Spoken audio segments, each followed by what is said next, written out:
हाय बच्चों, आज का टॉपिक है हमारा फोर्स एंड इट्स टाइप्स। तो क्लास 9th का जो चैप्टर है आपका force and laws of motion, उसमें फर्स्ट टॉपिक है आपका फोर्स और उसके कुछ टाइप्स। ठीक है, स्टार्ट करते हैं। देखो, जब हम फोर्स की बात करते हैं तो अगर आपसे कोई डेफिनेशन पूछे फोर्स की, तो आप क्या बोलोगे कि force is just a push और अ पुल। ठीक है, जो कि हम पढ़ते हैं बचपन से कि फोर्स एक पुश और पुल होता है किसी भी ऑब्जेक्ट पे, जिसके कारण उसकी पोजीशन जो होती है करंट वो चेंज हो जाती है। ठीक है, लेकिन अगर मैं आपसे कहूँ कि फोर्स बच्चों एक एफर्ट होता है। ठीक है, फोर्स क्या है?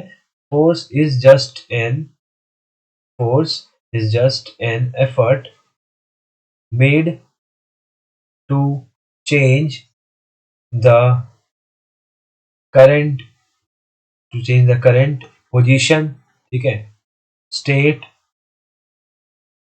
और शेप ऑफ अ बॉडी। ठीक है, फोर्स क्या है बच्चों? फोर्स एक जस्ट एफर्ट है, मतलब एक कोशिश है जो आपने की है किसी भी बॉडी के ऊपर to change its current position, state और शेप। कोई भी बॉडी लेट से रेस्ट पे थी, ठीक है, या वो मोशन में होगी ऑब्वियसली, है ना। अगर आप इसको रेस्ट से मोशन पे और मोशन से रेस्ट पे लेके आना चाहते हो, तो आपको एक काम करना पड़ेगा, आपको कुछ वर्क करना पड़ेगा, आपको कुछ एफर्ट लगाना पड़ेगा। वो जो एफर्ट लग रहा है यहाँ पे, ठीक है, नॉट वर्क, जो भी आप एफर्ट लगा रहे हैं यहाँ पे, that effort is called force. क्या बोलते हैं बच्चों? उसको फोर्स बोलते हैं। अब वो एफर्ट आप किस तरीके से लगा सकते हो? या तो इसे आप फॉरवर्ड डायरेक्शन में आप पुश करिए, या तो उसे पुल कर लीजिए आप इस तरफ से। ठीक है, तो दोनों केस में क्या है, दोनों केस में हम लोग एक एफर्ट लगाते हैं। ठीक है, मैंने एफर्ट क्यों बोला है? क्योंकि देखो, हो सकता है कि आप फोर्स लगाएं, ठीक है, लेकिन आपको चेंज देखने को ना मिले।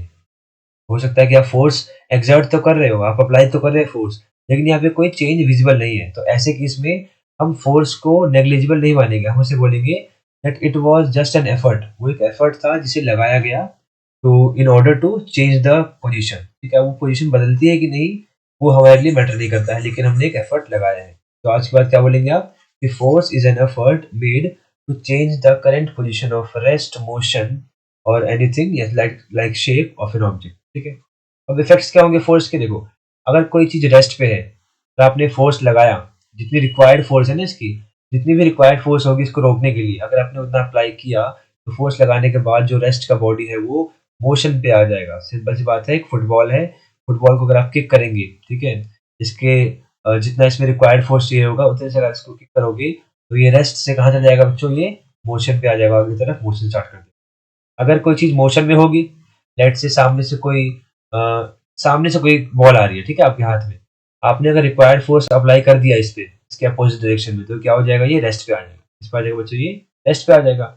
अगर आपने किसी चीज के शेप को, अगर आपने किसी बॉडी पे फोर्स अप्लाई किया, तो क्या हो जाएगा? उसका शेप बच्चों चेंज हो सकता है। ठीक है, तो ये तीन तीन चीजें हो सकती हैं।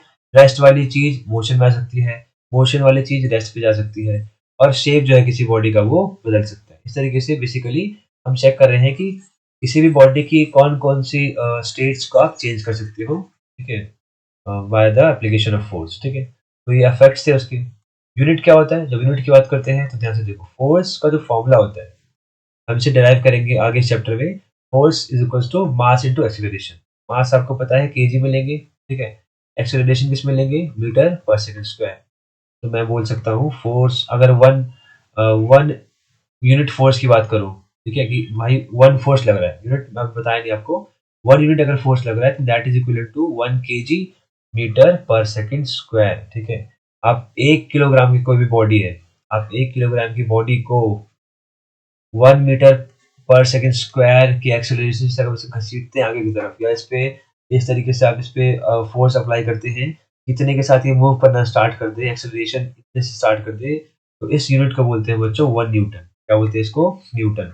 और इसकी यूनिट होती है newton, and 1 newton is 1 kg metre per second square. ये वन साथ में इसके मल्टीप्लाई है। ओके, तो यूनिट आपको पता होगी फोर्स की क्या होती है? न्यूटन होती है। ठीक है, ये हम बात कर रहे हैं यहाँ पे एमकेएस यूनिट्स। ठीक है, we are talking about only MKS units. Types क्या होंगी फोर्स के? तो पहला टाइप होता है कॉन्टैक्ट फोर्स। मतलब देखो, सिंपल सी बात है, कॉन्टैक्ट समझ आ रहा है आपको कि कोई भी दो बॉडीज अगर आपस में टच हो रही है, कोई भी दो बॉडीज अगर आपस में टच हो रही है, तो हम क्या बोल देंगे इसको? They are in contact force. ठीक है, force that acts when two objects are physical touching. Simplest example, stretching a rubber band. एक रबर बैंड है, उसको आप आगे की तरफ स्ट्रेच कर रहे हैं, इसका पुल कर रहे हैं, तो क्या होगा? ये this will be application of contact force. एक फुटबॉल किक कर रहे हो, जस्ट पढ़ा है हमने ऊपर, है ना, तो ये भी क्या होगा आपका? कॉन्टैक्ट फोर्स का एग्जांपल। पुलिंग अ कार्ट, एक आप क्या बोलते हैं, कार्ट को आगे की तरफ आप खींच रहे हैं। ठीक है,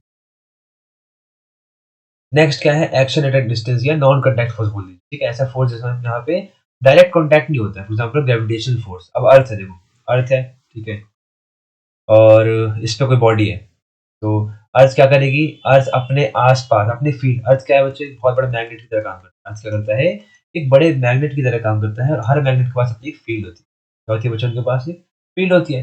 तो अपनी फील्ड में आने वाले हर बॉडी को वो अपने सेंटर की तरफ खींचता है। अर्थ क्या करता है, अपनी फील्ड में आने वाले हर ऑब्जेक्ट को अपनी सेंटर की तरफ खींचेगा वो। तो जो भी, जैसे मान लीजिए अर्थ का pull towards any object is a example of non contact force. Then magnetic force, magnets का आयरन मटेरियल्स को अपनी तरफ खींचना। देन इलेक्ट्रिकल फोर्स है ना, चार्जेस का आपस में एक दूसरे को या तो खींच लेना या तो उनको दूर की तरफ रिपेल कर देना। तो ये सब क्या होगा बच्चों, action at a distance force, मतलब कुछ डिस्टेंस है इनके बीच में, दो बॉडीज के बीच में, फिर भी फोर्स लग रहा है। यहाँ पे डायरेक्टली टच नहीं हो रहे हम लोग। अगर मैं लेट्स से इस क्या बोलते हैं, जमीन से अगर मैं ऊपर उड़ना चाहूँ, तो अगर मैं मान लो उछल गया हूँ, ठीक है, मैं जंप कर रहा हूँ, मैं यहाँ आ गया हूँ, तो यहाँ पे जंप करने के बाद मेरी हाइट कुछ हाइट अचीव हुई होगी। अभी जो अर्थ है वो मेरे से कांटेक्ट में नहीं है बिल्कुल भी, लेकिन फिर भी मुझे वो अपनी तरफ पुल कर लेगी, ठीक है। That is called action at a distance force या non contact force, NC force.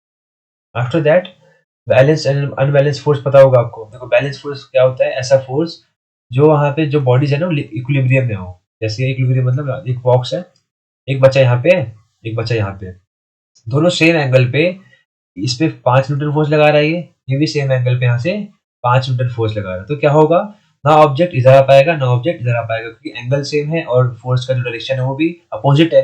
वो इधर से फोर्स लगा रहा है, वो इधर से फोर्स लगा रहा है, तो इधर से लगाने वाले फोर्स को लेट्स से 5 न्यूटन बोल दिया प्लस का, हमने मान लिया कि +5 है। तो जो नेक्स्ट माइनस उल्टा डायरेक्शन वाला होगा दैट विल बी -3। आंसर कितना आएगा आपका, 0 न्यूटन, मतलब इस बॉडी की मूवमेंट हो ही नहीं रही कहीं पे। ऐसे फोर्स को बोलते हैं बच्चों बैलेंस फोर्स। अनबैलेंस फोर्स कब हो जाएगा ये, जब ये 6 न्यूटन हो जाए, मतलब जो ऑब्जेक्ट है वो -1 का फील कर रहा है फोर्स, माइनस मतलब उल्टे डायरेक्शन में। अगर मैं इस डायरेक्शन को पॉजिटिव मान रहा हूँ लेकिन बॉडी इधर भाग रही है, तो मतलब direction is negative, direction is taken to be negative, ठीक है। अभी माइनस प्लस का खेल क्या है बच्चों, क्योंकि जो फोर्स है बच्चों, जो फोर्स है, फोर्स क्या है, force is a vector quantity. फोर्स क्या होती है बच्चों, force is a vector quantity. It has both magnitude as well as direction, direction magnitude दोनों है, तो आप इसको प्लस माइनस में फोर्स को काउंट करेंगे, ठीक है। रिजल्टेंट फोर्स क्या होता है, रिजल्टेंट फोर्स बेसिकली इस पे ओवरऑल फोर्स लग कितना रहा है। मैं अगर एक बॉडी हूँ, मेरे पे इधर से फोर्स लग रहा है, इधर फोर्स लग रहा है, तो एट द एंड फोर्स लग कहाँ रहा है, ठीक है। जो एट द एंड वाला फोर्स होता है ना, last force, that is called resultant force. It if multiple forces act on an object, their combined effect is called resultant, ठीक है। कि एट द एंड में ओवरऑल मूवमेंट हो कर रही है बॉडी की, मतलब ओवरऑल इसको एक्सपीरियंस कर रहा है फोर्स, हो कर रहा है, लग कहाँ रहा है, उसे बोलते हैं बच्चों हम लोग रिजल्टेंट फोर्स। आई होप आपको क्लियर है ये टॉपिक पूरा।